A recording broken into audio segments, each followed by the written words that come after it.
इनको बिना हरि कौशिक सी हरि रहे हैं, कौशिक सी हरि रहे हैं। मेरे अंग डरते डरते हो, मेरे अंग डरते डरते राघव को मैं न दूंगा, राघव को मैं न दूंगा। मुनिनाथ मरते मरते हो, मुनिनाथ मरते मरते राघव को मैं न दूंगा, राघव को मैं न दूंगा।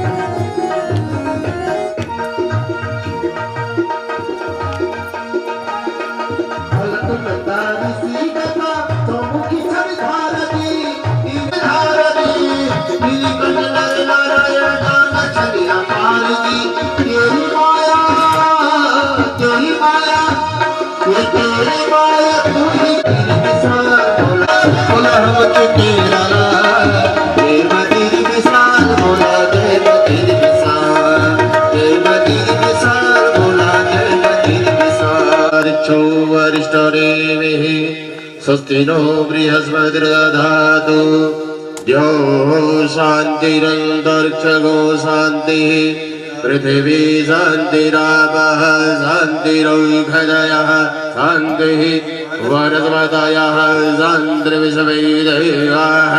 शान्ति ब्रह्म शान्तिः सर्वगो शान्तिः शान्तिरेव शान्तिः सामा शान्तिरेधि। ओम नमस्ते व्यास विशालबुद्धे पुल्लारविन्दाय तमत्रनेत्र येन त्वया भारत तैलपूर्णा प्रज्वालितो ज्ञानमया प्रदीपः। बोल व्यासदेव भगवान की जय। बोलिए श्रीमद्भागवत महापुराण की जय।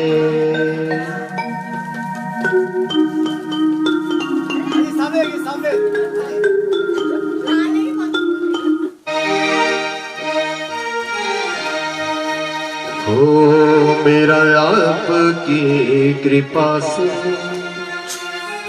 सब काम हो रहा है। करते हो तुम कन्हैया मेरा नाम हो रहा है।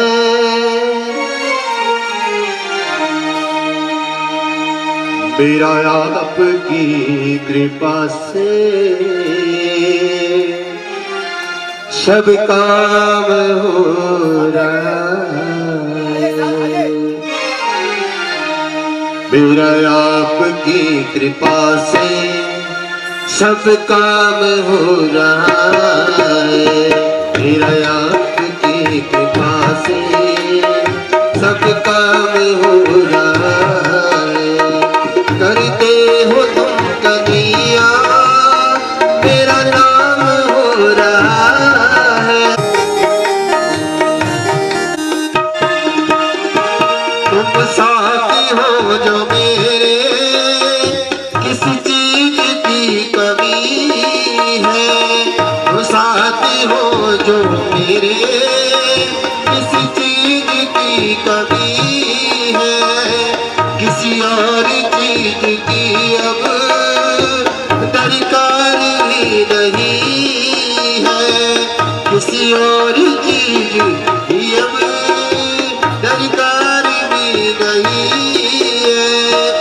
इरशाद से गुलाम अब, इरशाद से गुलाम अब गुलफाम हो रहा है। सब काम हो रहा है। करते हो तुम कन्हैया मेरा नाम हो रहा है। करते हो तो कन्हैया मेरा नाम हो रहा है। मेरा आपकी कृपा से सब काम हो रहा है।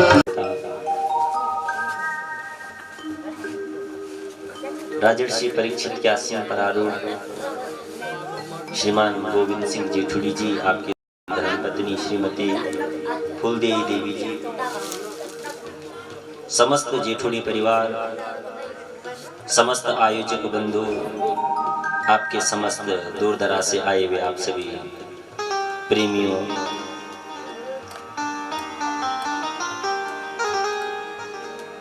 और इस ध्वनि यंत्र के माध्यम से जहाँ तक भी कथा के शब्द पहुँच रहे हैं, सिया राम मैं सब जग जानिया करहु प्रणाम जोरी जोरी। आप सभी को मेरा वंदन प्रणाम। श्रीमद् भागवत महापुराण का आज तृतीय दिवस प्रारंभ।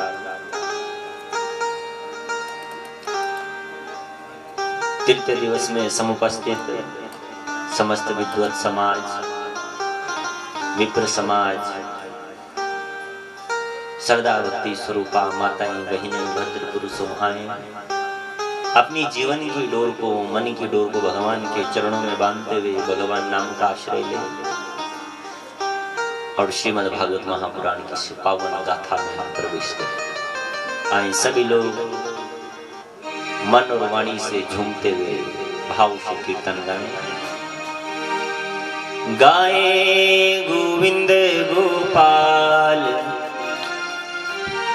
राधे माधवा रे,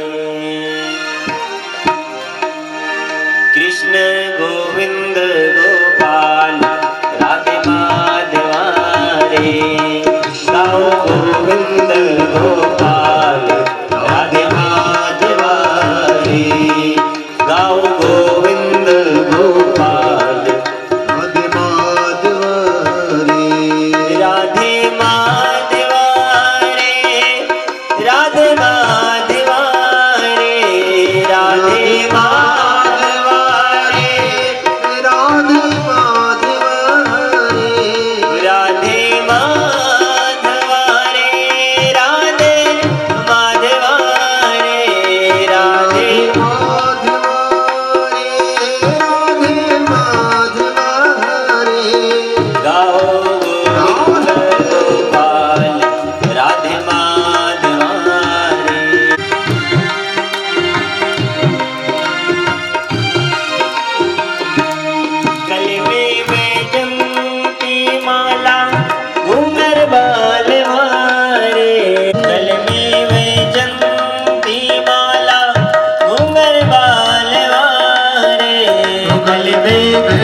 श्यामा गोविंद गोपाल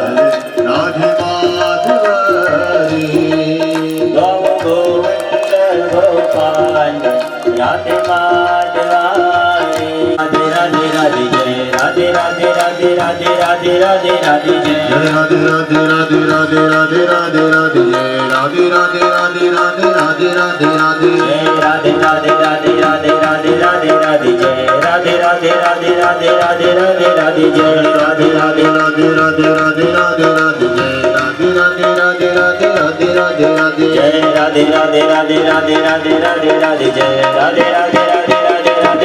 राधे राधे राधे राधे राधे राधे राधे जय राधे राधे राधे राधे राधे राधे राधे जय राधे राधे राधे श्री राधे जय जय श्री राधे राधे राधे श्री राधे जय जय श्री राधे बोले राधा और अपनी चरणों में प्रेम का भोगा होता है सावा। आपने सुना किस प्रकार भगवान ने विदुर जी के घर में जाकर केले की छिलका खाया। और जब परमात्मा अपने स्वधाम को जा रहे थे सज्जनों, जब भगवान अपने स्वधाम को जा रहे थे तो उद्धव जी मिले। उद्धव ने कहा भगवान आप तो जगह जगह जाते हैं और जगह जगह आपको सबसे ज्यादा प्रिय अति प्रिय प्रसाद आपको कहां लगा। तो भगवान ने कहा कि मेरे 24 अवतारों में 2 ही अवतार श्रेष्ठ हैं, राम कृष्ण 2 एक है, अंतर नहीं निमेष, इनके नयन गंभीर हैं, इनके चपल विशेष। बड़ा सुंदर उद्धव जी को कहा कि जाओ और मेरी बाल लीलाओं से मेरे विदुर को जोड़ना। उद्धव ने सहा विदुर जी को भगवान की सुंदर बाल लीलाएं बताई। सुंदर दोनों का संवाद चला। उद्धव ने कहा यदि और आप जो है परमात्मा के विषय में जानना चाहते हैं तो एक बड़े विद्वान मुनि हरिद्वार में रहते हैं, मैत्रेयी मुनि, आप उनके पास जाइए। विदुर जी भगवान को जानने के लिए, परमात्मा को समझने के लिए मैत्रेयी मुनि के पास पहुंचे। सज्जनों ध्यान दें, एक इतने बड़े विद्वान ब्राह्मण और एक विदुर, लेकिन जहां पर भक्त आपस में जब हम जो है अपना जीवन परमात्मा को समर्पित कर देते हैं तो भगवान कहते हैं जाति पाति पूछे नहीं कोई, हरि को भजे सो हरि का होई। भगवान के दर में सज्जनों कोई जात पात का भेदभाव नहीं है।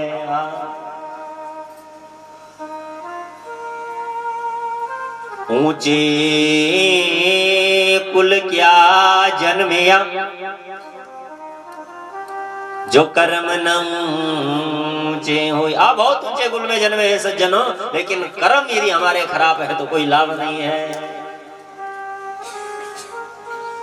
हम ऊंचे कुल में जन्मे हो, नीचे कुल में जन्मे हो, हमारे कर्म ऊंचे होने चाहिए। साहब जैसे मैत्रेयी मुनि ने उद्धव जी को देखा और उद्धव जी को जैसे पहचाने, सब इधर विदुर जी को जैसे पहचाने, मैत्रेयी मुनि ने विदुर को अपने डंक में भर लिया, अपने हृदय से लगा लिया। सज्जनों आज सुखदेव जी बड़ा सुंदर वर्णन कहते हैं। बोले मैत्रेयी मुनि बोले कि हे महाराज, आप इस गरीब ब्राह्मण की कुटिया पर आप जैसे संत का आपका आगमन हुआ, आपके चरण मेरी कुटिया में पड़े, आज मेरा जीवन धन्य हुआ। कौन कह रहे हैं? मैत्रेयी मुनि विदुर जी को कहते हैं। और यहीं से विदुर मैत्रेयी संवाद भागवत जी में प्रारंभ होता है। सज्जनों अब दोनों आपस में चर्चाएं चल रही है। विदुर जी ने कहा देखो शास्त्रों के प्रति कुतर्क करना पाप है, लेकिन मेरे मन में भी कुछ शंकाएं महाराज। मैंने सुना है भगवान सृष्टि बनाते हैं और इस सृष्टि को बचाने के लिए परमात्मा ने अनेक अनेक अवतार लिए हैं। कभी भगवान नरसिंह बनते हैं, कभी भगवान वामन बनते हैं, और कभी तो भगवान जो है वाराह अवतार में आया सुकर के रूप में। कैसे? मैं जानना चाहता हूँ क्या कारण है, क्यों भगवान को सुकर बनने की आवश्यकता पड़ी, वाराह अवतार क्यों भगवान का?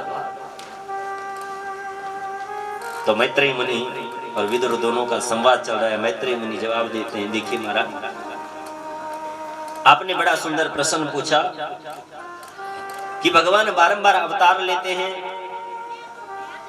परमात्मा अवतार लेते हैं किस लिए? वेद की रक्षा करने के लिए, शास्त्र की रक्षा करने के लिए, ग्रंथों की रक्षा करने के लिए, ऋषि मुनि संत गौ गंगा गायत्री ब्राह्मण की रक्षा के लिए।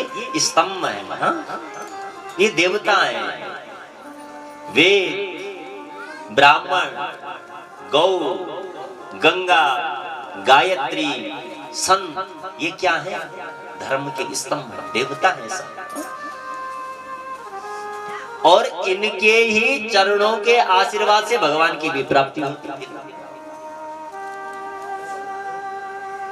भगवान की प्राप्ति कैसे होती है? कब भगवान की प्राप्ति होती है? जब हम भगवान के चरण पकड़ने वाले के चरण पकड़े।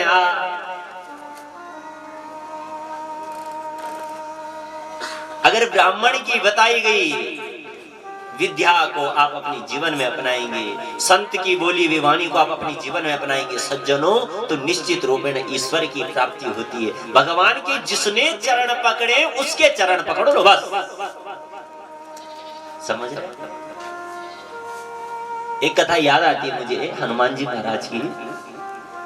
आपको मालूम होगा, जब मेरे परमात्मा श्री राम माता जानकी की ढूंढ में लंका जाना चाहते थे, समुद्र पड़ा, पूरी वानर सेना ने साथ दिया, राम नाम के पत्थर तैर रहे थे।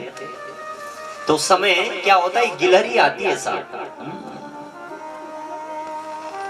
गिलहरी ने सोचा, हे वानरों, तुम जैसी तो मैं हूं नहीं तो मैं भी बड़े बड़े पत्थर उठाती और भगवान की को सहायता करती। लेकिन क्या करें, मैं तो बहुत छोटी हूं, पत्थर उठा नहीं सकती, लेकिन भगवान की सहायता करना चाहती हूँ। तो क्या किया सज्जनों, अपने शरीर को पहले क्या करे, जल में डुबोए, उसके बाद रेत के पास आए, उसके शरीर पर रेत लगे तो पत्थर के ऊपर जाए और रेत झटक लगे। वो क्या करे, पत्थरों के ऊपर जाकर जो है उस रेत को झाड़ दे।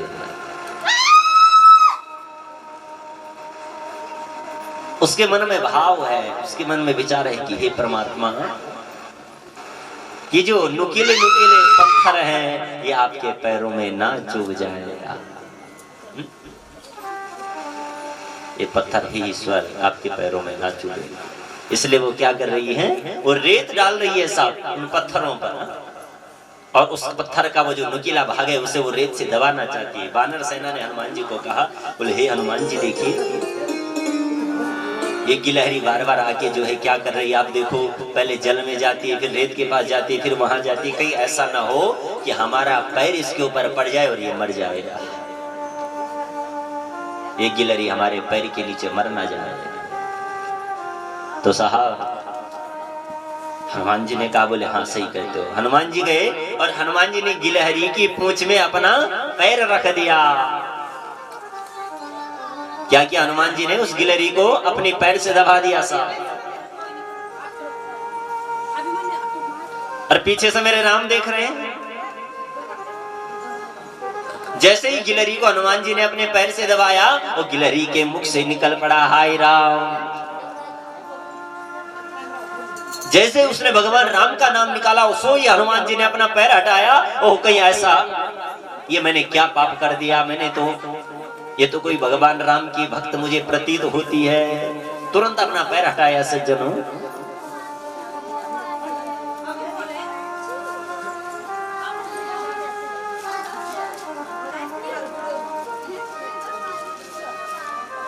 पीछे से मेरे राम इस लीला को देख रहे थे। मेरे राम गए, मेरे राम ने वो गिलहरी अपने हाथों में ली और उस गिलहरी को कहा, बोले हे गिलहरी मैं जानता हूं तो ऐसा क्यों कर रही है, बता।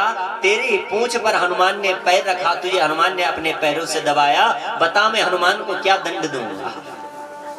क्या बोला, मैं हनुमान को क्या दंड दूं, बता, जो तू बोलेगी आज वो हनुमान को दंड दूंगा। गिलहरी ने बड़ा सुंदर कहा, भगवान यदि हनुमान जी ने अपने पैर मुझ पर ना रखे होते ईश्वर, तो आज मैं आपके हाथ में ना होती। हे परमात्मा, आज यदि मुझे आपकी कृपा प्राप्त हुई है, आज यदि मैं आपके हाथों में आई हूं, तो हनुमान जी की कृपा है। बोले हनुमान जी महाराज की। समझ रहे हैं ना आप लोग? भगवान को पाना चाहते हैं तो भगवान के बजने वाले के चरण पकड़ गए।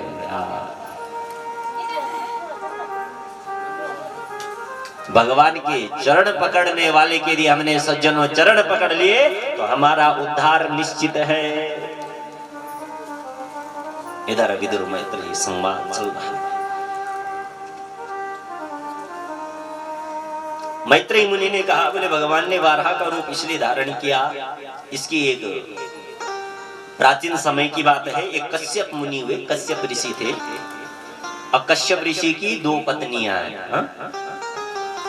एक है दिति और एक है अदिति। भाव से बोलना, जय श्री कृष्ण। पश्य कहा, पश्यति कश्यप।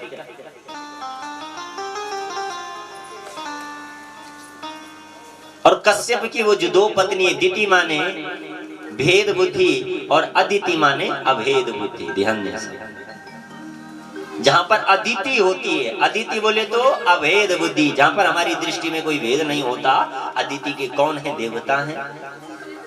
अदिति बोले तो भेद बुद्धि, जहां पर भेद रहता है वहां पर कौन आते हैं? राक्षस आते हैं।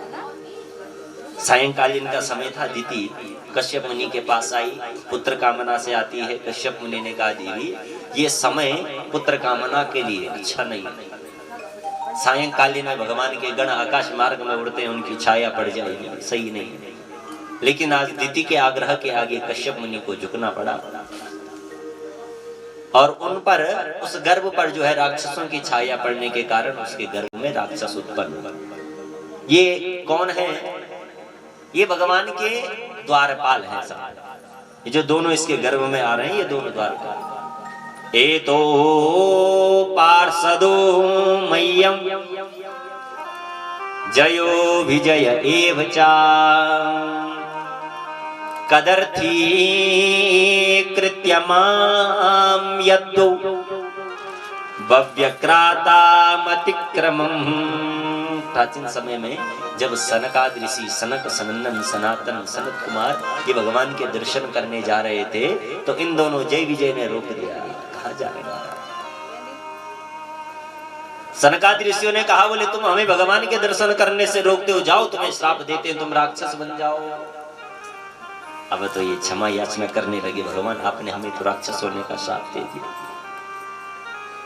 सनकादि ऋषि ने कहा कि जो मैंने श्राप दे दिया है सो तो होना पड़ेगा, लेकिन 3 जन्मों के बाद तुम्हारा उद्धार हो जाएगा और स्वयं भगवान नारायण तुम्हारा उद्धार करेंगे।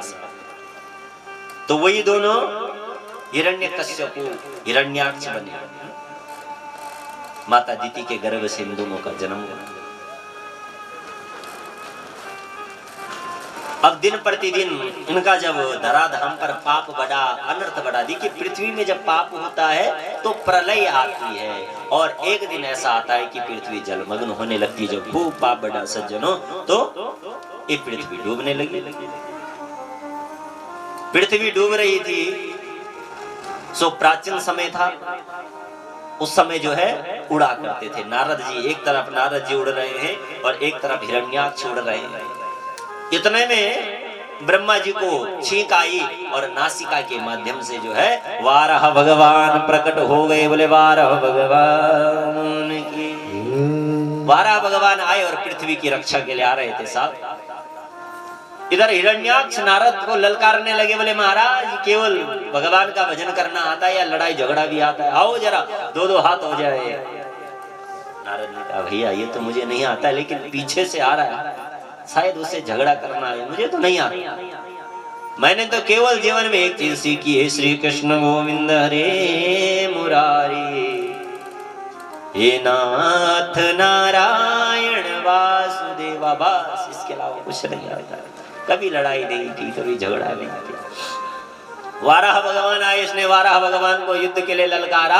भगवान ने कहा पृथ्वी को बाद में बचाऊंगा, पहले इसका उद्धार करता हूं। भगवान ने जोर से मारी महाराज, मुष्टिका से प्रहार की, उसका उद्धार कर दिया। सो आए पृथ्वी को ले जाने लगे। तो देखो आज माता पृथ्वी के मन में अभिमान आ गया। मैंने बताया ना, अभिमान परमात्मा से विमुख कर देता है साहब, और कब आ जाए पता भी नहीं लगेगा। समझे? अगर हम भगवान के परम भक्त भी बन जाएं तो शायद भक्त बनने का भी अभिमान हो सकता है कि मैं तो भगवान का परम भक्त हूं, और जिस दिन अभिमान आ गया उस दिन भगवान चला जाएगा। ध्यान देना साहब, परमात्मा की भक्ति करो, भगवान कुछ दे ना दे बस अभिमान मत देना। भगवान ने कहा ये तो पृथ्वी के मन में तो अभिमान आ गया साहब कि देखो मेरे बिना तो देवताओं का काम भी नहीं चलता, मैं डूबने क्या लगी, सो देखो भगवान तो इधर मुझे बचाने के लिए आ गया। भगवान ने अपनी सुंदर माया से माता पृथ्वी को जो है वृंदावन के दर्शन कराए सज्जनों। और जैसे ही वृंदावन के माता पृथ्वी ने दर्शन किए सो आश्चर्यचकित रह गई। बोले पूरी मैं पृथ्वी तो पूरी डूब रही हूँ और ये वृंदावन यहाँ पर हरा भरा है। बोले भगवान ये आप कौन सी जगह ला गए? बोले ये मेरा वृंदावन है। वृंदावन सज्जनों यदि आध्यात्म का चश्मा लगाकर देखोगे तो वृंदावन जो है साधारण स्थान, साक्षात कृष्ण है, साक्षात परमात्मा का प्रतिबिंब है। परमात्मा का कण कण में वृंदावन में जो है वास है सज्जन। पूरी पृथ्वी जलमग्न होने लगी लेकिन वृंदावन जैसे का तैसे था। वृंदावन कोई साधारण स्थान नहीं है सज्जनों, वृंदावन स्वयं में तीर्थ है। आए आज कथा के माध्यम से हम चले वृंदावन के दर्शन करें। मोहे लागी वृंदावन को, लागे वृंदावन को मोहे।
घर घर तुलसी ठाकुर सेवा, घर घर तुलसी ठाकुर सेवा, घर घर तुलसी दूध दही को लागे वृंदावन को, लागे वृंदावन को,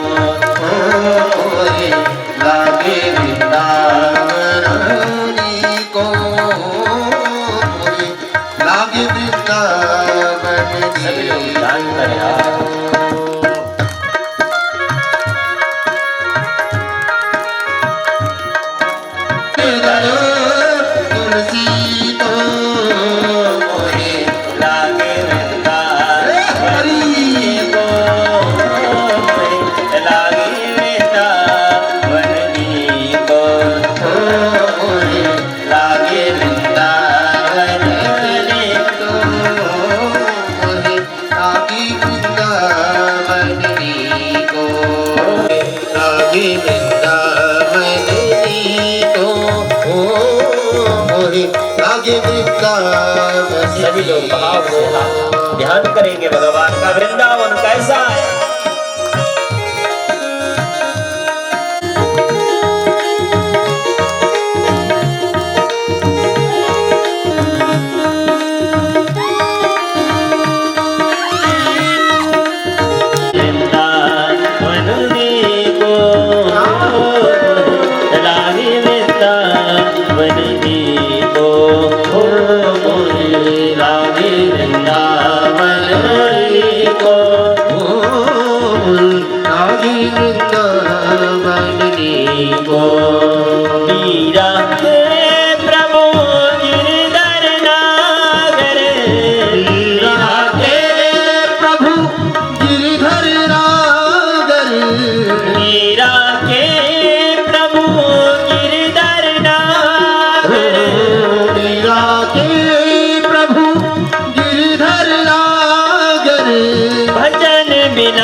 ये जो लोग मोह रखते हैं, ममता करते हैं गृहस्थ के प्रति, संसार के प्रति, इसमें क्या आनंद है? ये क्या ममता है, ये क्या स्वार्थ है?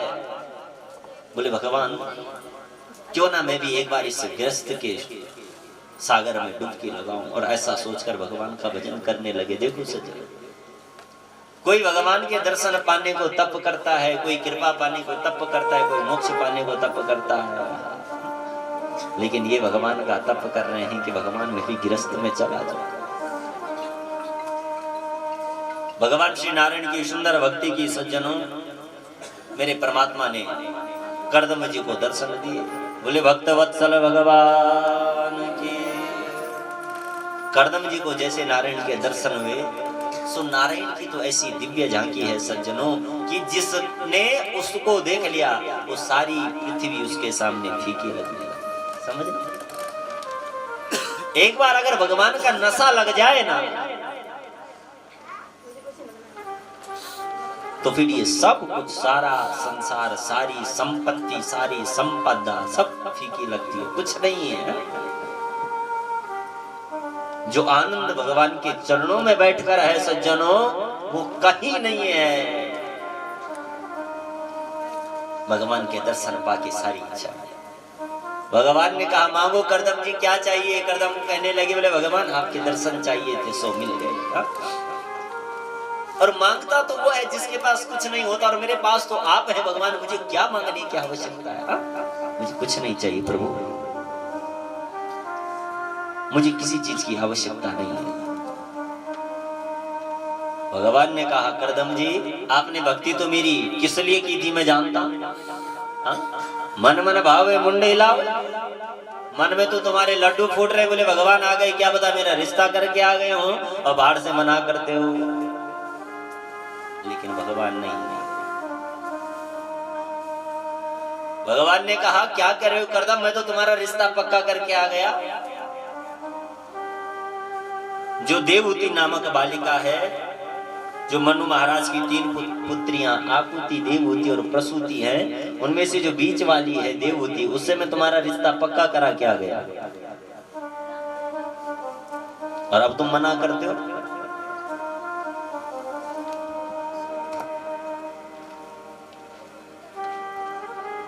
बोले भगवान नहीं, मुझे अब विवाह करने की इच्छा नहीं है, मैं विवाह नहीं करूंगा प्रभु। भगवान ने कहा मैं तो रिश्ता पक्का करके आ गया। कर्दम जी ने कहा देखो प्रभु एक शर्त पे विवाह करूंगा, आपको मेरा पुत्र बनना होगा, अगर आप मेरा पुत्र बनोगे तो मैं विवाह करता हूँ। भगवान ने कहा ठीक है ऐसा भी हो जाएगा, लेकिन मना मत करना। गए सा माता देवहूति के साथ कर्दम जी का विवाह संपन्न किया गया। माता देवहूति के साथ कर्दम जी का विवाह हुआ। विवाह के समय ही माता देवहूति को बता दे देखो देवी मेरा एक बेटा होगा और मैं तो गृहस्थ छोड़ के चला जाऊंगा। ठीक है महाराज, वो एक बेटा भगवान नारायण।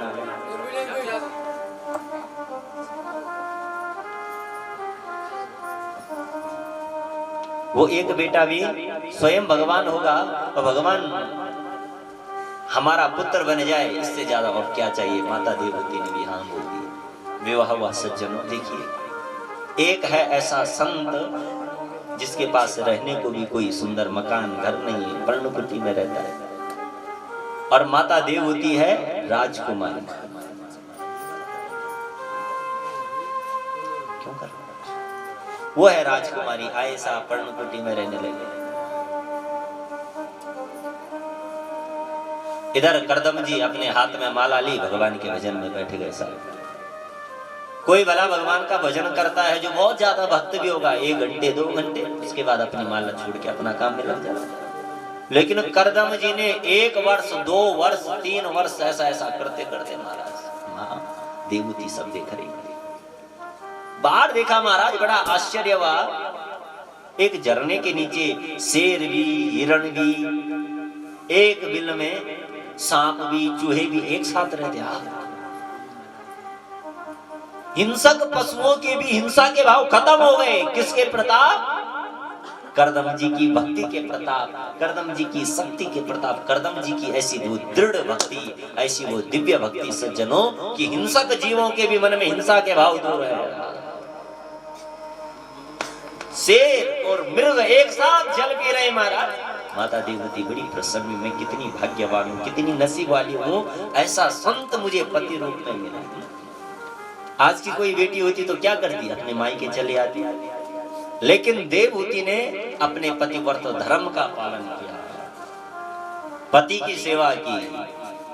तुलसीदास जी ने कहा कि एक ही धर्म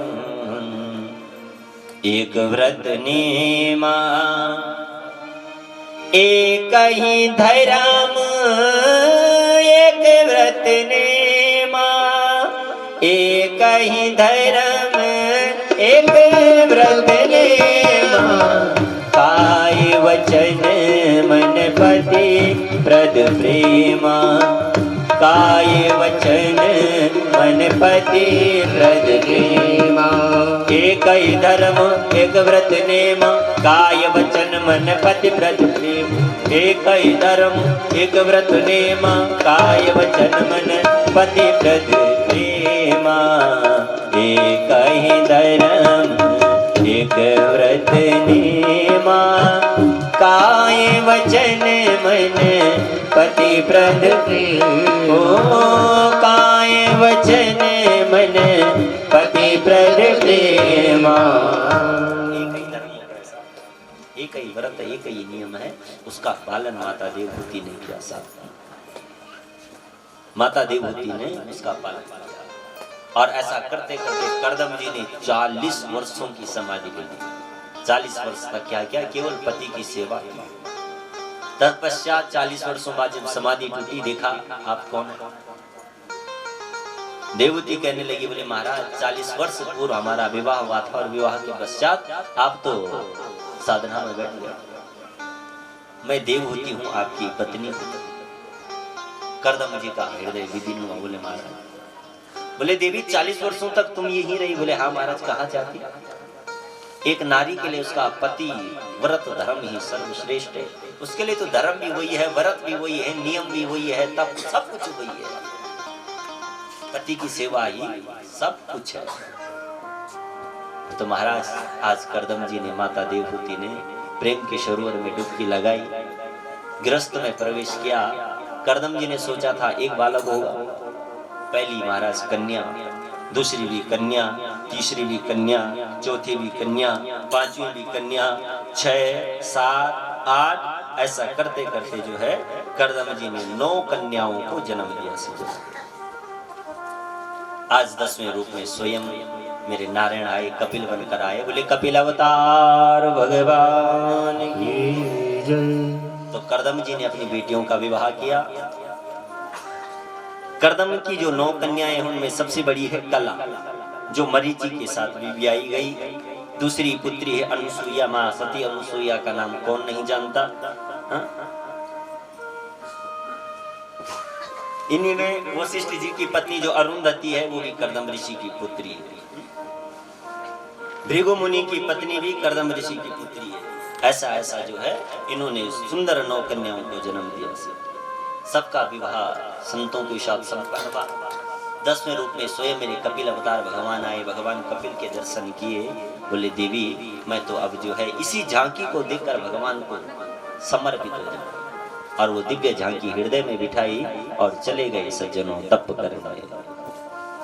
जब माता देवहूति ने सोचा आज स्वयं गंगा मेरे पास आई है और जो गंगा के पास में रहने के बाद भी उसमें डुबकी ना लगाए तो फिर बेकार। सुंदर व्यासपीठ सजाई, अपने बेटे को गद्दी पर बिठाया और वहां पर जो है व्यासपीठ पर बैठे कपिल मुनि से प्रश्न पूछने लगी। और यहीं से श्रीमद् भागवत में कपिल देवहूति संवाद प्रारंभ होता है। सज्जन बड़ा सुंदर संवाद है। मां ने पूछा, बोले बेटा आप मुझे एक बात बताओ, सबसे पहला प्रश्न मेरा है कि इंद्रियों को वश में करने का साधन क्या है? हमारी 5 ज्ञानेंद्रियां हैं, 5 कर्मेंद्रियां हैं और इनको वश में करने का क्या साधन है? दूसरा प्रश्न कि बंधन किसका होता है, मन का होता है या शरीर का होता है या आत्मा का होता है? कपिल जी ने जवाब दिया, बोले मां आप यदि स्वयं ज्ञानी है, स्वयं विदुषी है, मैं आपको क्या बताऊं, आप तो स्वयं ज्ञान की मूर्ति है, मैं आपको क्या बताऊं।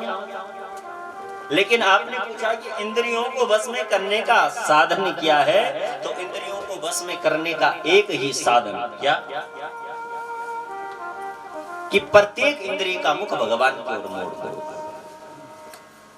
आंखें कुछ देखने को कही तो भगवान की मूरत देखो, कान कुछ सुनने को कहें तो भगवान का भजन सुनो, वाणी कुछ बोलने को कहें तो भगवान का भजन करो। सारी जितनी भी हमारी इंद्रियां हैं सबका मुख भगवान की ओर मोड़ दो, एकाएक वो बस में हो जाएंगे। अगर ऐसा भी नहीं तो भगवान को भागवत के माध्यम से पहले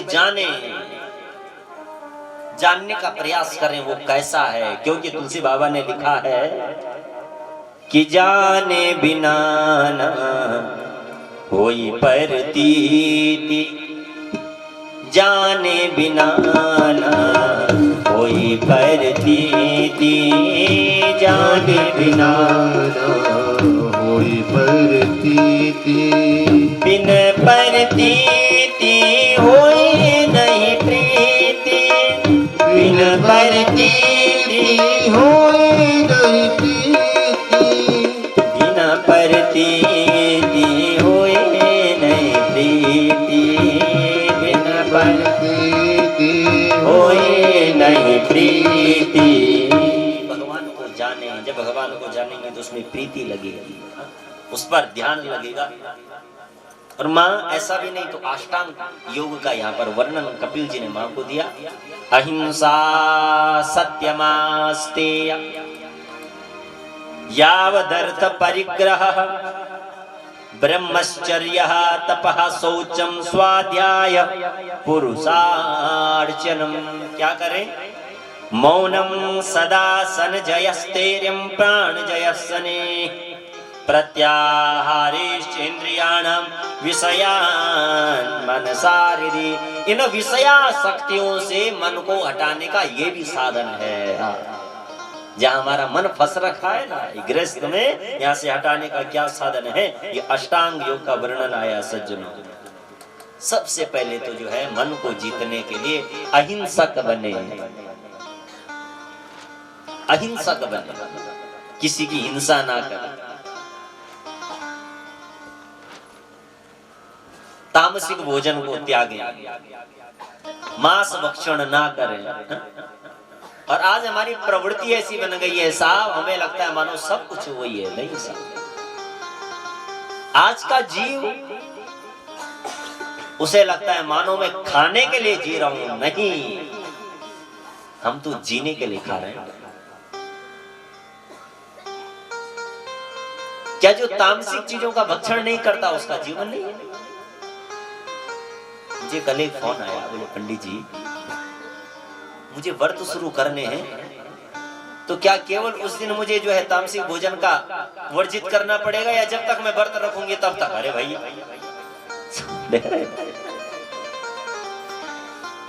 क्या सोच हमारी बन गई है। व्रत का मतलब केवल भूखा नहीं है साहब। व्रत बोले तो प्रतिज्ञा, कैसी? भूखे रहने की। क्या मिलेगा भूखे रह के? अगर हम जो है भूखे रहते भगवान को क्या मिला? व्रत बोले तो प्रतिज्ञा, अच्छी प्रतिज्ञा करो। आज मेरा भगवान शिव के निमित्त व्रत है। हे भगवान भोलेनाथ, आज मैं आज के आपके निमित्त अपना जीवन अच्छा बिताऊंगा। सुबह जल्दी उठूंगा, स्नान करूंगा, ध्यान करूंगा, आज झूठ नहीं बोलूंगा, किसी की चुगली नहीं करूंगा, किसी की निंदा नहीं करूंगा। आप 10 बार खाओ ना, भगवान को क्या फर्क पड़ता है? खाओ, खूब खाओ, मत रहो भूखे। महाराज आज व्रत है मेरा। व्रत के दिन श्रीमान जी को बोला छुट्टी ले लो, आज मेरा व्रत है। सुबह 1 गिलास दूध चेंदो। दिनम श्रीमान जी तय बोले महाराज आज मेरो व्रत अच्छा खूब बने दिया। तो आज श्रीमान जी ने कुट्टू की पकौड़ी बने ली और जमूर भी बने ली, आलू को झोल बने ली महाराज। फिर वही के बाद चाय भी पिले ली। वही के बाद जो अनार भी ले आई श्रीमान जी लगे, अनार भी खाए। अब एक बात बोली कि अब जो शाम को भोजन भी बना, 7 बजे भोजन भी खाते। क्यों को व्रत भाई? देखो व्रत भूखा नहीं है। अब हम तो ब्राह्मण है ना, अब आप लोग कह रहे पंडित जी आप लोग भी तो खा रहे हैं। देखिए हमारा तो एक दिन को व्रत हो तो फंड हो। हम तो 2 महीने से, मुझे नहीं लगता कि 4 दिन 2 महीने से कर रहे हैं। सच बता रहा हूँ, 2 महीने से 4 दिन भी घर में नहीं रहे। और अगर 2 महीना में हम जो महीना में अगर हम जो 28 दिन व्रत रखोला तो फिर तो बेकार हो जाए। कखन बोल 4-4 घंटा ना तो कुछ चैन दो ये खातिर। लेकिन मैं नहीं मानता हूं कि भूखा रहने से कोई लाभ। मत रहो, व्रत प्रतिज्ञा, अच्छी प्रतिज्ञा करो। भगवान हे ईश्वर, हम जो है जेठुड़ी परिवार ने हमें भागवत जी के बंधन में बांधा है, तो इसलिए नहीं बांधा है कि मैं ब्राह्मणों को भूखा रखूंगा, देखूंगा ज्यादा रोटी न खाएं। नहीं, इसलिए बांधा है कि वो हमारे लिए कुछ अच्छा करें, हम इन दिनों सच बोले। क्या अभी आपने पूजा में सुनते हैं पंडित जी बोलते हैं, जब पंडित जी पूजा करते हैं तो क्या होता है? कलश के साथ वरुण देवता के साथ में संवाद होता है यजमान और ब्राह्मण का। व्रत, जप, तप, नियम, स्वाध्याय, क्रतु, साम, दाम, दान, दया, विशिष्टानाम सर्वेषां ब्राह्मणानां मनः समाधीयताम समाहित मनसस्मः। ब्राह्मण बोलते हैं कि समाहित मनसस्मः। जो तुमने बोला जजमान जी वो मैंने मन में समाहित कर लिया। क्या बोला? मैं दान दूंगा। ब्राह्मण इन दिनों दान भी दे सकता है। दान दूंगा, उसका फल यजमान को मिलेगा। कोई भला करूंगा, यजमान को मिलेगा। सच बोलूंगा, उसका फल भी यजमान को मिलेगा। अपना स्वाध्याय किताब पढ़ूंगा, उसका फल भी यजमान को मिलेगा। अपनी गायत्री जपूंगा, उसका फल यजमान को मिलेगा। संध्या करूंगा, उसका फल यजमान को मिलेगा। जो कुछ भी मैं भला कार्य करूं, सारा फल यजमान जी मैं तुम्हें दूंगा। ये मैं आपसे प्रतिज्ञा करता हूँ, वादा करता हूँ। संकल्प लेते हैं सब। संकल्प में तो बहुत बड़ी ताकत है ना। पूजा से पहले क्या होता है? संकल्प तो होता है। संकल्प होता है, बरनी बंध जाती है। तो 10 दिन हमारी जितने दिनों तक बरनी बंध गई, मानो कभी नवरात्रों का पाठ चल रहा है, तो क्या होता है? पहले दिन वरण होता है, ब्राह्मण का भी और यजमान का भी। तो वरण में इतनी ताकत है कि चाहे ब्राह्मण चाहे यजमान के इत्यादि के घर में कहीं सूतक हो गया, मानो पंडित जी के घर में बच्चा हो गया, ये यजमान जी के खास भाई के बच्चा हो गया, तो जब तक बरनी बंधी है तब तक कोई दोष नहीं लगता, है ना? 9 दिन का वरण है तो 9 दिन जब तक यज्ञ पूर्ण नहीं हुआ, पूर्णाहुति नहीं हुई, बस जो पूर्णाहुति हुई सो फिर जैसे ही बरनी का धागा टूटा सो फिर तब वो सोतक हो, पातक हो, उसका दोष तब लगता है, चाहे वो ब्राह्मण हो चाहे वो यजमान हो। तब तक बरनी की ताकत है कि कोई दोष नहीं लगता, क्योंकि ईश्वर है। कर तुम अकर तुम समर्थ ईश्वर, जो करने के बाद भी कुछ नहीं करता, कुछ नहीं करने के बाद भी सब कुछ कर देता है, वो कौन है? ईश्वर है। जो काल को भी अपने वश में रखने वाला है साहब, कालातीत। क्या बोला गया उसे? कालातीत बोलते हैं ना। वो काल के अधीन नहीं है, काल उसके अधीन है। वो समय के अधीन नहीं है, समय उसके अधीन रहता है। करदम जी के साथ भी तो यही हुआ। माता देवती तो बूढ़ी हो गई थी साहब 40 साल में, लेकिन करदम जी जैसे थे वैसे ही हैं। समझ रहे? मतलब जब हम जो है भगवान की भक्ति करते हैं, भगवान की कथा सुनते हैं, तो हमने ये तो बात पक्की है कि चाहे कोई भगवान का भक्त हो ना हो, जाना तो सबने। आयु सबकी निर्धारित है, लेकिन जितने मिनट, जितने सेकंड, जितने पल हम लेकर आए हैं जब हम भगवान का भजन करते हैं, वो कटते नहीं हैं, क्योंकि हम कालातीत के वश में हो रखे हैं। समझ रहे हैं आप? कालातीत के वश में हो रखे हैं, यानी वो समय हमारा घटेगा नहीं, समय का कोई असर नहीं पड़ेगा। आपने देखा होगा भक्त के चेहरे पर ना एक अलग तेज झलकता है, तेज होता है चेहरे पर। किसके? जो भगवान की भक्ति करता है, भगवान की संध्या करता है, वंदना करता है ना? और आज हम लोग जो है इस चेहरे को सजाने धजाने के लिए, उस तेज को पाने के लिए पूरे चेहरे को बिगाड़ देते हैं। समझ रहे हैं? देखो ना, इस शरीर को सजाने धजाने में कितने प्रकार के केमिकल हम लगा रहे हैं। सर का अलग है, मुख का अलग है, शरीर का, शरीर को सजाने के लिए। और जो संत होते हैं वो क्या करते हैं? महाराज गंगा जी में गए, डुबकी लगा के बस भक्ति का तेज पाओ, भक्ति का तेज पाओ। अहिंसक बने। कपिल जी ने कहा, मां यदि मन को जीतना चाहते हैं तो सबसे पहले अहिंसक बने। अहिंसा, सत्य, सत्य बोलने का संकल्प लें। जितना ईश्वर ने दिया है उसी पर संतुष्ट रहें। आस्तेय, ब्रह्मचर्य का पालन करें। अपरिग्रह, दूसरे के धन को हड़पने की इच्छा ना रखें। आज का मानव क्या करता है? अपने दुख से दुखी नहीं, दूसरे के सुख से दुखी होता है। समझ रहे? ये क्यों अच्छा खा रहा है, ये क्यों अच्छा कमा रहा है, ये क्यों आगे बढ़ रहा है? अरे भाई तू भी बढ़ना। तुझे मना किया है किसी ने क्या? नहीं, मैं नहीं बढ़ रहा हूं तो ये क्यों बढ़ रहा है, बस चिंता तो इस चीज की है। अपरिग्रह, दूसरे के धन को हड़पने की कभी इच्छा मत। मौनम, जितना ज्यादा हो सके मौन रहे। सदाचार, सताम आचार इति सदाचार, अच्छा आचरण करो सबके साथ में। इस प्रकार का साधनों से मां हम मन को जीत सकते हैं। आपने पूछा बंधन का कारण क्या है? मां देखिए, आत्मा अजर है, अमर है, न कोई जला सकती है, न वो किसी के बंधन में बंधने वाली है। ध्यान दें, बंधन होता है तो केवल मन का। बंधन का कारण क्या है? मन है। आत्मा का ना कोई बांध सकता है और ना कोई मुक्त कर सकता है। वो जैसी है वैसी है और वो सब में एक जैसी है। उसका संबंध यदि किसी से है तो परमात्मा से, परमात्मा के अलावा आत्मा का किसी से कोई संबंध नहीं है। ऐसा समझ? बंधन मन का होता है। मानो बात, कभी क्या होता है ना, मैं आपको उदाहरण दे रहा हूँ। हम कहीं जाने लगे जंगल, कहीं हम तो कोई नींबू को दाणु मिलेगी और वही नींबू पर हमारो पैर पड़ेगी तो हम तो के लोग तो महाराज कहीं अंत नहीं कि ये नींबू पर कहीं कुछ छल भल करूं और ये न वो क्या वो मैं पर लगी तो लग जाओगे। क्या? कैसे लगाओ? मेरे मन का भरम है। समझ रहे? बंद गया ना, मन बंद गया ना। मन ने बोला कहीं ऐसा तो नहीं है, तो क्या हुआ? हो गया। बंधन का कारण मां केवल मन है, हमें इससे परे जाना है साहब। इस मन को अपने हाथ में रखना है, मन को अपने वश में करना है, मन के वश में नहीं रहना है साहब। बड़ा सुंदर उपदेश यहाँ पर सुना रहे हैं। बोले मां, जब भी भगवान की भक्ति करो तो खुला होकर करना चाहिए। समझ रहे? आप कोई भी यज्ञ करो, अनुष्ठान करो, पूजा करो, पाठ करो, मैं ये नहीं कहता हूँ हर साल करो, हर महीने करो, मत करो, लेकिन 3 साल में, 5 साल में, 10 साल में जब भी करो तो कोई कंजूसी नहीं, खुला।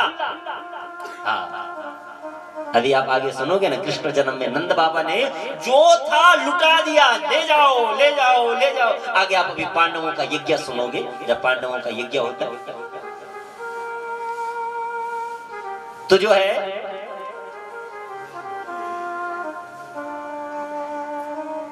भगवान ने जो इसकी चाबी दी, किसकी? खजाने की चाबी। ध्यान देना, भगवान ने बड़ी चतुराई से पांडवों का यज्ञ संपन्न करवाया। समझ रहे? जो खजाने की चाबी थी दुर्योधन को दे दी साहब। क्यों? भगवान ने सोचा दुर्योधन पांडवों का शत्रु है या नहीं?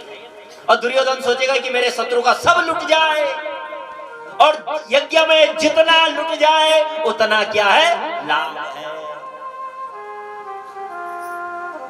आगे यज्ञ में सुनोगे, जितना लुटा सको कम ही कम है।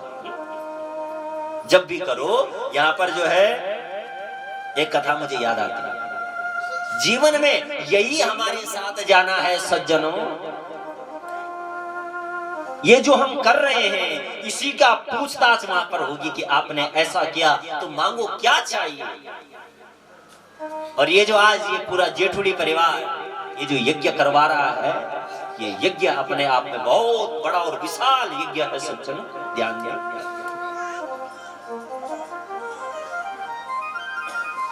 आपकी भक्ति का प्रताप, कि आपकी भक्ति के प्रताप से आपकी बुद्धि में, आपके मन में, आपके ज्ञान में, आपके हृदय में इस प्रकार परमात्मा ने आसन रमाया कि आपको ऐसी सद प्रेरणा दी। ये यज्ञ जो है 7 दिन का है, तो जानते हो कितना फल मिलता है? आपको मालूम है सबसे बड़ा दान क्या दान है? बताओ। सोना दान, भूमि दान, सबसे बड़ा दान क्या है? पूछो अपने आप से। कन्यादान है ना, बहुत अमूल्य है, क्योंकि जिसके साथ हमने 20-25 साल बिताए हो और उसे एक पल में दान दे देना सबसे बड़ा दान होता है। कन्या का पिता जो कन्या का दान करता है सज्जनों, उसे भी बोले नरक का भय नहीं होता, उसे भी प्रभु पद की प्राप्ति होती है। जो जीवन में कन्या दान करता है सबसे बड़ा दान।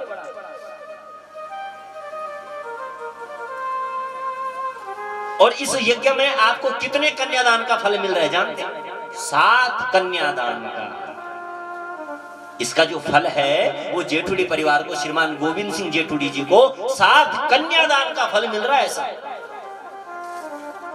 चाहे इस यज्ञ में आप खर्चा देखो, इतनी बड़ी व्यवस्थाएं बनाना, राजा हो महाराजा हो कांप जाते हैं ऐसे यज्ञ को कराने के लिए। बहुत कुछ सोचना पड़ता है सज्जनों, लेकिन जो है जेठुड़ी परिवार के साथ में समस्त जेठुड़ी बंधुओं ने और आपके आराध्य की, आपके परमात्मा की, आपकी भक्ति की ऐसी कृपा हुई कि आप, मैं सच बता रहा हूं, माध्यम बने हैं जेठुड़ी जी। आपने कुछ नहीं किया, करने वाला कोई और है जिसे हम पहचान नहीं पा रहे हैं। समझ रहे हैं?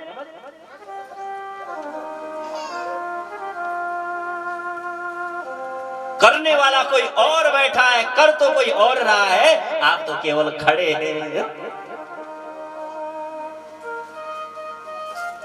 वो कौन कर रहा है, वो कौन सी शक्ति है, उसे जानो, उसे पहचानो, उसे समझो। वो क्या है, कहां बैठी है, जो किसी को नहीं दिखेगी और इन आंखों से तो कभी नहीं दिखेगी। उसे देखने के लिए हमें इसकी आंखें चाहिए। छोटा मोटा यज्ञ नहीं है। कपिल जी मां को कहते हैं, मां जब भी कोई धर्म का कार्य करना हो तो खुला भाव से करना चाहिए, और जीवन में दान देना सबसे बड़ा धर्म।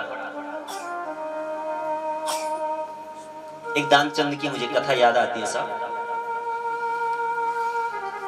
एक बहुत कंजूस था जिसका नाम है दानचंद। भाव से बोलना, सभी लोग बोलेंगे जय श्री कृष्णा।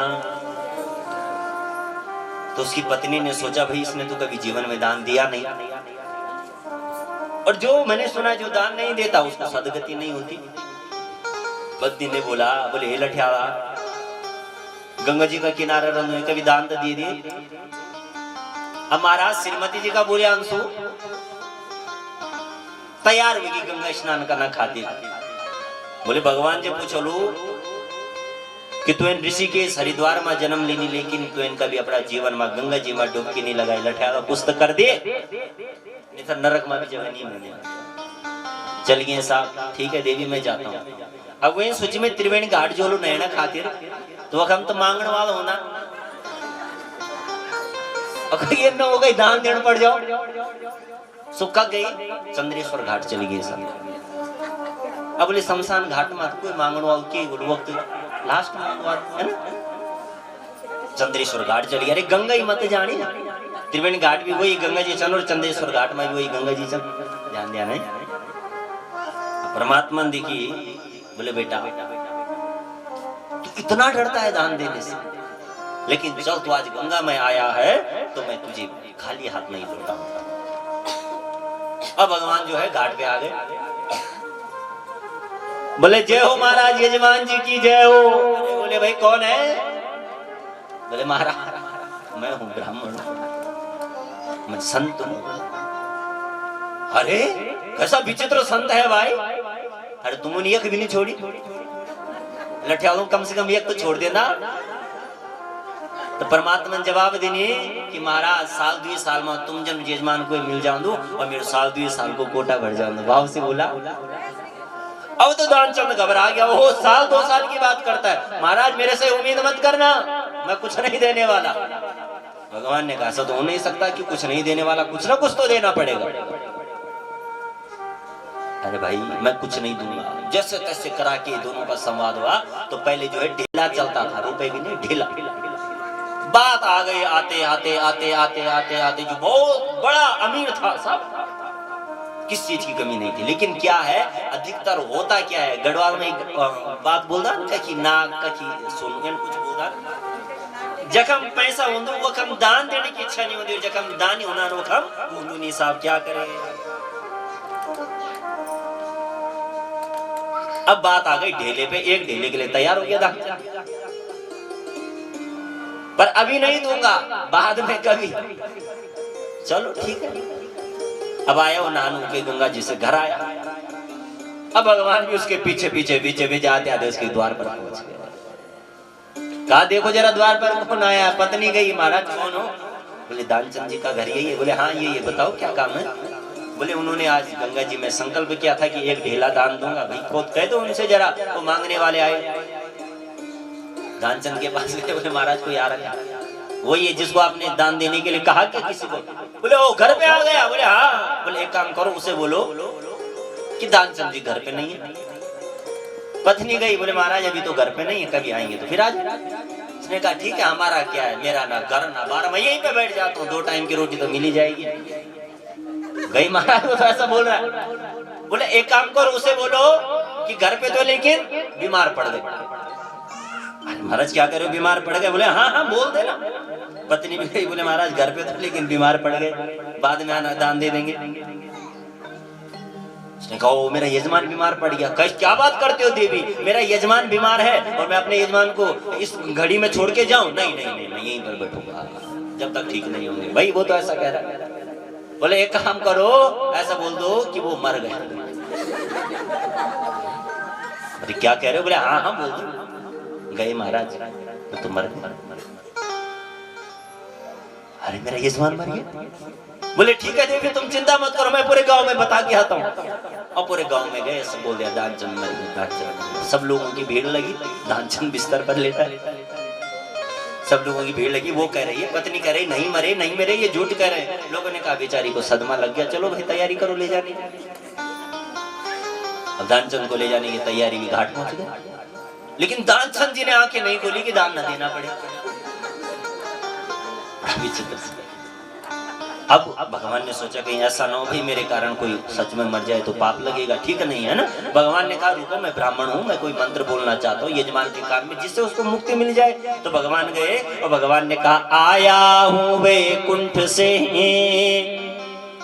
तुमसे इतना जोड़, मैं वैकुंठ से आया हूँ तेरे से नाता जोड़ने आया हूँ। उसने कहा मेरी पत्नी तो कहती थी कि जिसने दान नहीं दिया उसे भगवान नहीं मिलते, और देखो मुझे तो बिना दान दिए भगवान मिल गए। तुरंत उसने नेत्र खोले, ओहो जैसे देखा ये तो वही है, फिर लेट गया।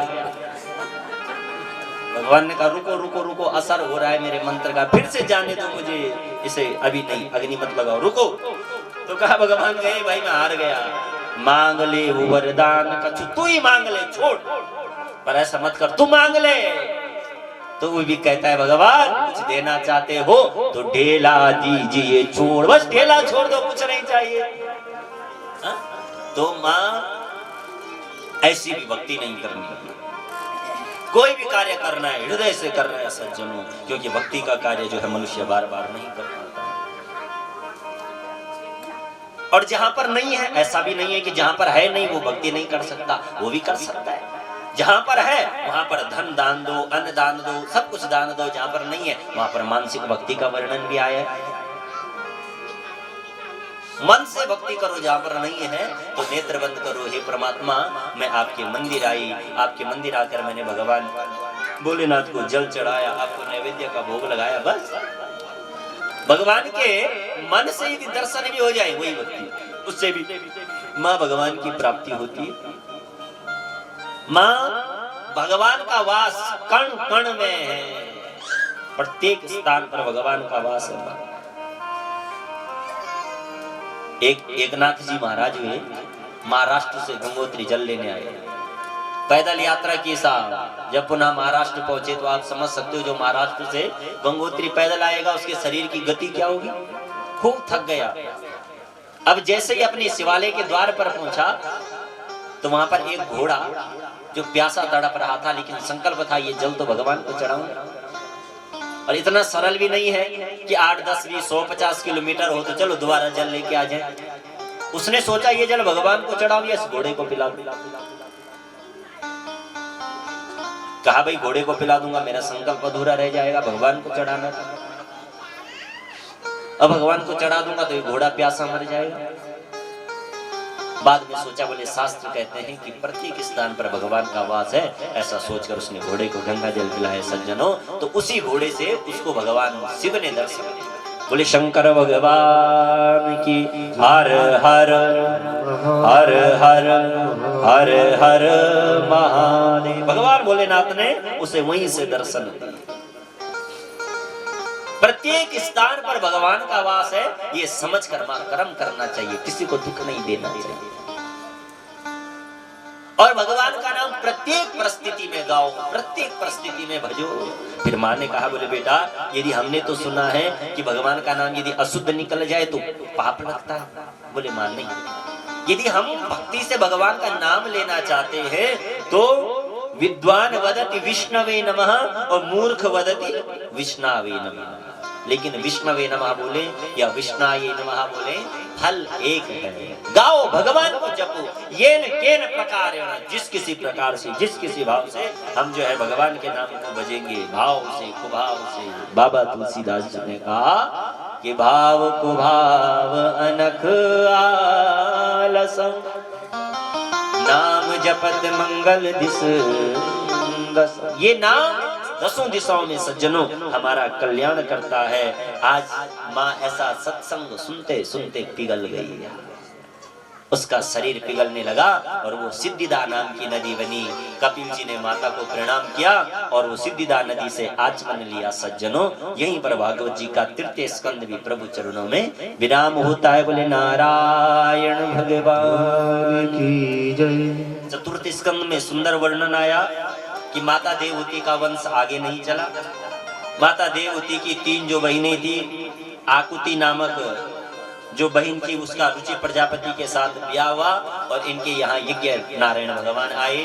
और प्रसूति नाम की जो कन्या है वो राजा दक्ष के साथ ब्याही गई। भाव से बोलना, राजा दक्ष कौन है? जिन्होंने जो है माता सती को जन्म दिया, जिन्होंने माता सती को जन्म दिया। साहब राजा दक्ष के घर पर ही माता सती का अवतार हुआ और बाल्यकाल से ही माता सती ने भगवान भोलेनाथ को भजा, भगवान भोलेनाथ को जपा। बाल्यकाल से ही माता सती ने भगवान भोलेनाथ का स्मरण किया। देखिए हम जिस भी परमात्मा की, जिस भी देवता की हम भक्ति करते हैं, जिसका भी हम स्मरण करते हैं सज्जनों, उसका इस भाव से, इस निष्ठा से, आपने कल प्रसंग सुना ना, एक देवता ऐसा चुनना चाहिए कि ना अन्य इति अनन्य, अनन्य भाव से उसका वंदन करो, उसका चिंतन करो। बस प्रभु मेरा कोई है तो बस आप हो, आपके सिवा कोई नहीं है। समझ रहे?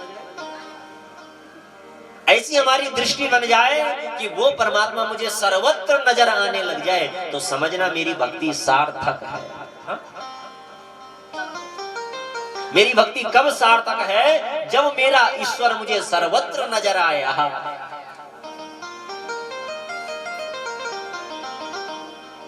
आज महाराज हम भक्ति की उस पराकाष्ठा को नहीं समझ पाते हैं, भक्ति को नहीं पहचान पाते, हम कर क्या रहे हैं। समझ? पूजा हम सब की करते हैं और विश्वास किसी पर नहीं। क्या फायदा है? बोलो। पूजा भले आप एक की करो और विश्वास भी उसी पर रखो सज्जनों, तो सब हम पर प्रसन्न रहेंगे। ध्यान देना, अपनी दृष्टि को विशाल बनाने की आवश्यकता है, पवित्र बनाने की आवश्यकता है। ध्यान देना, माता सती ने अनन्यता से केवल शिव को भजा, भगवान भोलेनाथ का स्मरण किया, पंचाक्षर मंत्र का जाप किया, ओम नमः शिवाय इस मंत्र का जाप करते करते करते करते करते करते भगवान शिव को पाया। भगवान शिव ने आशीर्वाद दिया, मांगो देवी क्या चाहिए? तो मां सती ने कहा, भगवान देना चाहते हो तो मुझे आप अर्धांगिनी के रूप में स्वीकार करो, मैं आपकी पत्नी बनना चाहती हूँ। भगवान भोलेनाथ ने तथा कहा। खूब भले भक्ति मार्ग में थोड़ा कठिनाइयां हैं साहब, भक्ति मार्ग में जरूर कठिनाइयां होगी, लेकिन सज्जनों बेड़ा पार हमारा इसी से होना। वो कठिनाइयां नहीं, भाई भगवान परीक्षा भी तो लेगा। समझ रहे? आज हम जो है टीचर बनना चाहते हैं, कोई डॉक्टर बनना चाहता है, तो कोई आर्मी में जाना चाहता है, तो कठिनाइयां तो झेलनी पड़ती है, पेपर तो देने पड़ते हैं ना। बोलो ना, नहीं देने पड़ते। हम आर्मी में जाना चाहते हैं, 10-10 भर्ती में बाहर हो गए, कभी रेस में, कभी हाइट में, कोशिश करता है मैं हाइट बढ़ाऊंगा, मैं और भागूंगा, प्रयास करूंगा, तब जाके आर्मी में निकला। बोलो, केवल आर्मी में निकलने के लिए हमने जो है 4-4, 5-5, 10-10 साल की मेहनत लगाई या नहीं? वो तो ईश्वर है, वो तो परमात्मा है, उसे पाने के लिए भी थोड़ा सा परिश्रम तो करना पड़ेगा, पेपर तो देना पड़ेगा। जब पेपर में उत्तीर्ण होंगे तभी तो प्राप्ति होगी। ये बिना पेपर दिए जेई बन जाओगे? पेपर तो देना पड़ेगा, परिश्रम करना पड़ेगा, और उस पेपर दे के जब हम पास हो जाएंगे तो हमें जरूर जो है उस पद की प्राप्ति होगी जो हम चाहते हैं। ऐसे ही तो भगवान को पाने के लिए हमें पेपर तो देना पड़ेगा। क्यों? और जब भगवान की प्राप्ति हो जाए तो सज्जनों फिर किसी चीज की आवश्यकता नहीं रहेगी, क्योंकि जा पर कृपा राम की होई, ता पर कृपा कर रही सब कोई। सब कृपा करेंगे, सब करेंगे सब, बस कृपा पाओ तो किसकी? झोली फैलानी है तो किसके आगे? बोलते ना, उसके आगे तू झोली फैलाना, दाता झोली को भर जाएगा, पार भव से उतर जाएगा। झोली फैलानी है तो संसार के आगे नहीं, संसार के आगे फैलाओगे तो हंसी उड़ाएंगे, मजाक उड़ाएगा सारा। किसके आगे? दाता के आगे, उस परमात्मा के आगे जो झोली को भर भी दे। संसार से क्या मांगोगे? वो तो सिवा हंसी उड़ाने के अलावा कुछ नहीं देने वाला है। समझ रहे? वो केवल हंसी उड़ाएगा। मांगना है तो किससे? उस परमात्मा से मांगो। आवश्यकता है तो उपासना करो। उपासना बोले तो उपसमीपे आसन इति उपासना। उपासना मतलब अपने पास लौटना। क्या है उपासना का मतलब?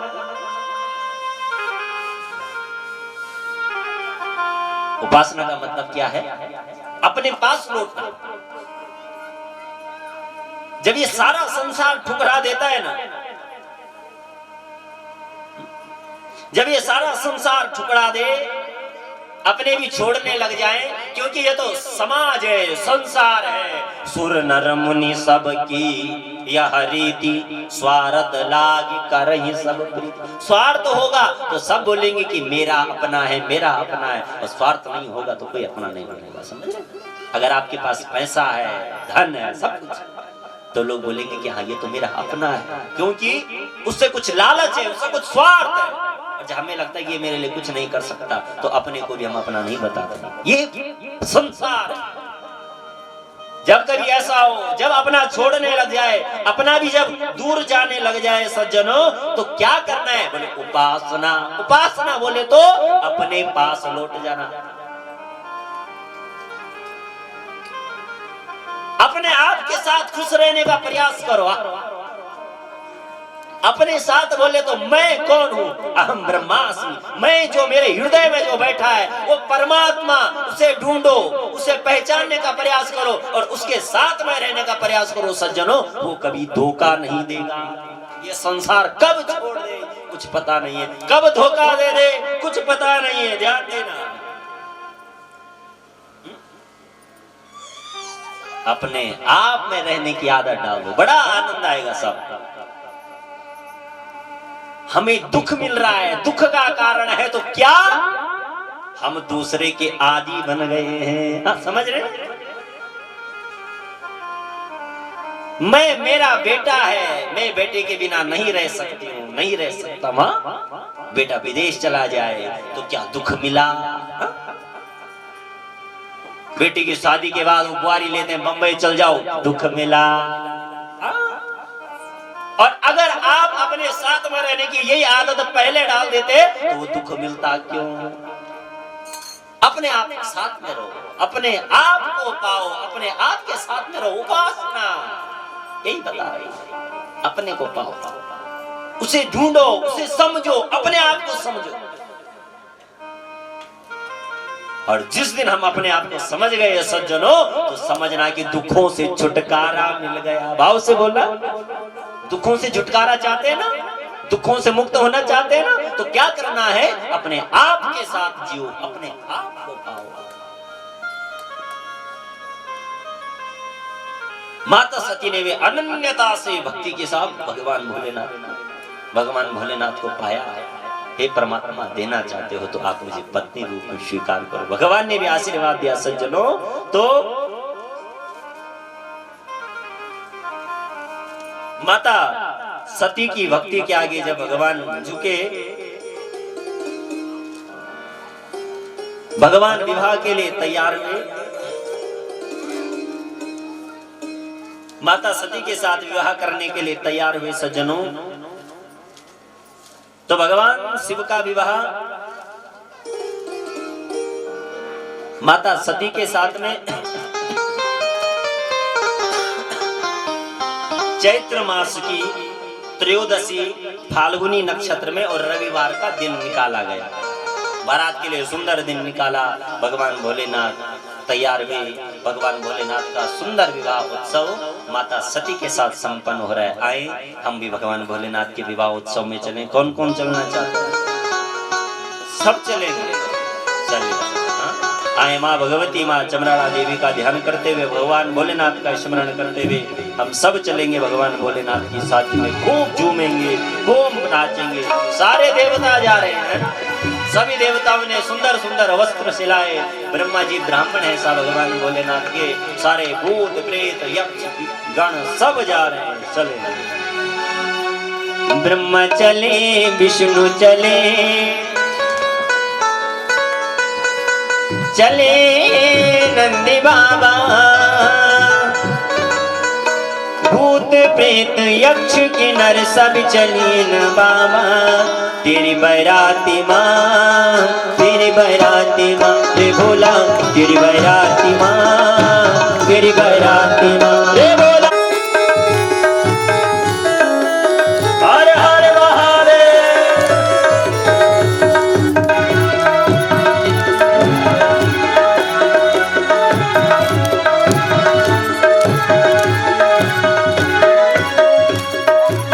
गला सर्प मांडली खुट्यो मां घुमरो, गला सर्प मांडली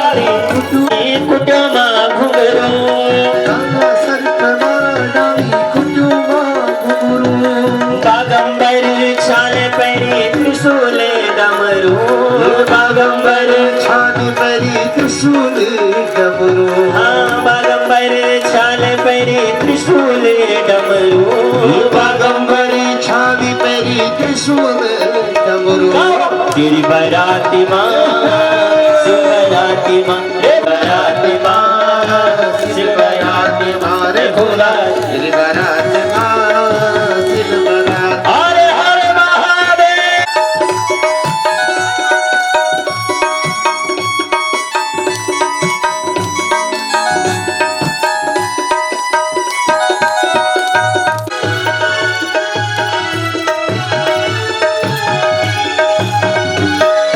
सजीगी कैलाश सारू देव गणु लगी सजीगी कैलाश सरू देव गणी